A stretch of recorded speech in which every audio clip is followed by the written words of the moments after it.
салом алейкум, хуш омадед ба канали ҳуқуқшинос Ширин Ибронова. мавзӯи имрӯзаи ман дар бораи депортатсия ва запрет аст. метавонед ин мавзӯъро аз аввал то охир пурра гӯш кунед ва ба куҷо муроҷиат кунед. зиёд нафарон рӯзҳои пеш ба ман яъне ки саволҳои зиёд додан дар бораи ҳамин депортатсия запрет. аксарияти онҳо дар даст қарори суд доранд. ҳамон қарори суд депортатсия шудан дар Русия ҳастанд ва метавонанд адвокат юрист ёбанд ва аз пай ҳамон бекор кардани қарор шаванд. вақте қарорро бекор кардед, шумо метавонед аз сари нав ҳуҷҷатгузорӣ кунед ва ин саволҳои шумо ин ҷавоб. дуюм нафароне ки дар Тоҷикистонанд мегӯянд ки мо ягон нарушенӣ надоштем, ягон штраф ҷарима набуд, ягон ҳуқуқ вайронкунӣ маъмурӣ набуд, аммо вақте ба Тоҷикистон омадем, аз чӣ сабаб мо запрет шудем. шумо метавонед видеои манро агар бинед, дар видеои пештарам официальни сайт МВД Россия аст. шумо метавонед ба официальни сайти МВД ба воситаи интернет обрашение кунед. пурра нависед ҳама ҳолати корро, ба шумо ҳамон обрашение ҷавоб равон мекунанд ба Тоҷикистон. вақте ки аз тарафи МВД бо кадом сабабе агар запрет шуда бошед, шумо огаҳ мешавед. агар баъзе инсонҳо бо савол доданд ки мо видеои шуморо дидем, официальни сайти МВД даромадем, ба воситаи интернет обрашение равон кардем, яъне ба онҳо ҷавоб рафтааст ки аз тарафи линия МВД онҳо запрет нашудаанд. барои ҳамин онҳо ҳайронанд ки вақте МВД запрет намондааст, барои чӣ омадани онҳо ба Русия ман аст. онҳо барои ҳамин саволҳои зиёде ба ман доданд аз Тоҷикистон. ман барои ин саволи ҳамагон чандин нафар доде ҷавоб медиҳам, пурра гӯш кунед. ғайри МВД ФСБ аст, ҳамаи шумо медонед, Федеральная служба безопасности Российской Федерации дар Русия. ҳамин ФСБ ҳам метавонад ки шуморо запрет монад. сабабашро яъне ки вақте ки шумо шахсан худи шумо обрашение кардед, фақат ба шумо мегӯям, ба дигар кас намегӯям. ҳеҷ вақт ба дигар кас намегӯям. ба ҳамон нафаре мегӯям ки агар шумо ба он нафар давернис дода бошед, ваколатнома дода бошед, баъд ҳамон одам ба ҷои шумо метавонад ки аз ҳамон мақомотҳо рафта фаҳмад, ё аз МВД ё аз ФСБ метавонад рафта фаҳмад. ғайри ҳамон давернис набошад, фақат шахсан худи шумо муроҷиат мекунед анами Федеральная служба безопасности. яъне ки шарт нест ба ҳамин мақомот рафта.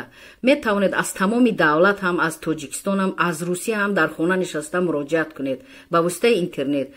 чӣ хел электрони почта ҳамагон доранд, баъзе ки надоред. ман видео кардам ки чӣ хел электрони почта кушодан лозим. ҳамон видеои мана бинед, электрони почта надошта бошед кушоед, дар ҳамон электрони почта ҷой написад писмо ҳаст, медароед ва метавонед ба тамоми мақомотҳо муроҷиат кунед. анами Яндекс ки Яндекс даромадед, дар телефонам даромада мешад, дар ҳамон компютерам Яндекс даромадед, менависед ки Федеральная служба безопасности Российской Федерации. вақте анами саҳифа буромад, дигар саҳифаҳо ба надарояд, ҳамин саҳифа ки буромад мана бинед, инҷа руководство ҳаст, руководство роҳбарият аст. ному насаби роҳбар сураташ ҳаст. ба шумо сураташ лозим нест, ба шумо ному насабаш лозим аст, барое ки обрашение равон мекунед, ба номи роҳбар равон мекунед. ҳамин руководство ки зер кардед, ному насабашро гирифта менависед. як дуюм, фаромӯш насозед ки ҳамин телефонҳо дорад, аммо ба воситаи телефон не, шумо бояд ки ба воситаи электрони почта мана сайти официальни ФСБ шумо муроҷиат кунед. яъне ба ҳамин муроҷиат мекунед, обрашение мекунед ки шумо МВД Россия муроҷиат кардед, обрашение равон кардед, ба шумо ҷавоб омад ки аз линияи МВД шумо ягон запрет нашудаед. вақте ки ба ҳамин ФСБ ки муроҷиат кардед, ҳатман ҷавоби анамо МВД-ро ҳатман ба ҳамин ФСБ пешниҳод мекунед. ҷавоби МВД-ро, ғайри ин намо загранпаспорти худро пешниҳод мекунед. ҳамин ҳуҷҷатҳо бояд ба воситаи интернет равон карда шавад, скан карда равон мекунед.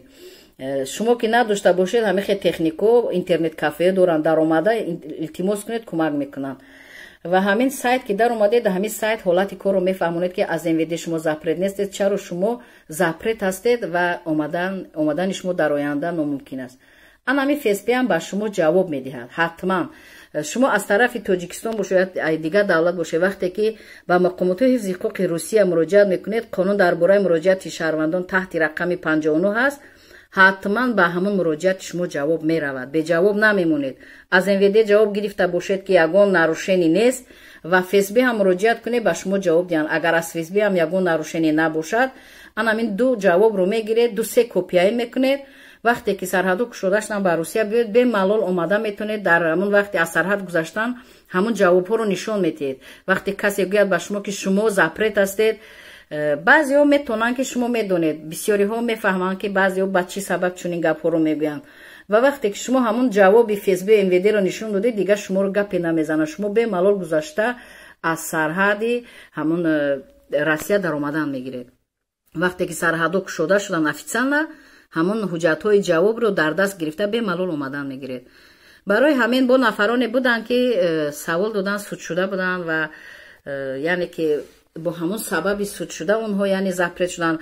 аксарияти шумо медонед нафароне ки дар Русия суд шуда бошед ва фаромӯш насозед ки Минюст Россия метавонад запрет кунад. Минюст Россия. дар баромади дигарам ман дар ин бора ба ин саволҳои шумо ҷавоб медиҳам дар бораи мақомоти Минюсти Россия ва чӣ хел запрет мекунад, киҳоро запрет мекунад. инро ман муфассал дар баромади дигарам ба шумо пешниҳод мекунам. айни ҳол ба шумо фаҳмондам. пештара видеоам дар бораи аз тарафи МВД, ман ҳозира баромадам дар бораи ФСБ. ҳамин мақомотҳо метавонанд запрет карда. вақте ки официални обрашение мекунед, шумо официални ҷавоб мегиред, яъне сабабашро пурра мефаҳмед. дар ба дари идораҳо мақомотҳо сарсону саргардон намешавед. ҷавобашро пурра шумо қонунӣ мегиред ва медонед ки бо кадом сабаб шумо запрет шудаед.